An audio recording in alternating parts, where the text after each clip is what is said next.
We are seeing all the time people risking their lives to go and do things that usually normal people, ordinary people will not do. This is from MBL. You can see that the website shows that somebody went near the erupting volcano of the Reykjanes Peninsula, the K1 crater, cooking sausage beside the gases that are, emanating from this area.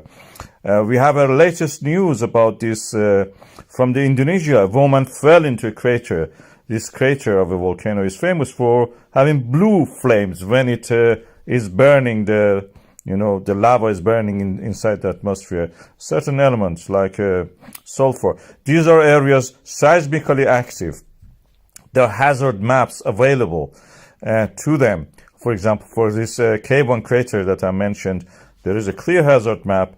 People are not allowed near it, yet despite that, they go there.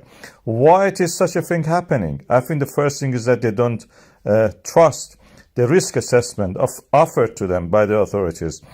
There is a lack of respect for authority, I should say. And there can be many reasons for this. One of them is that politicians, if they lie, they are not accountable, it seems. So they gradually erode away the confidence that the public may have in them. So the political system should actually find a way to restore the respect for the authorities. Those who are in public service should actually watch what they are saying.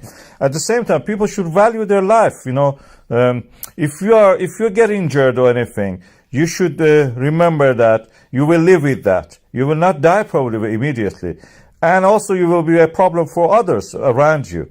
This is what the people many of them actually don't realize that. At the same time, when it comes to issues of compensation and insurance, they must remember that when a risk assessment is published and that is available to people, risk assessment means that the responsibility is with you.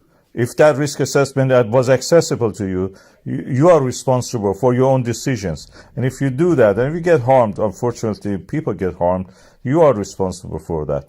And you have to live with that for the rest of your life if you survive.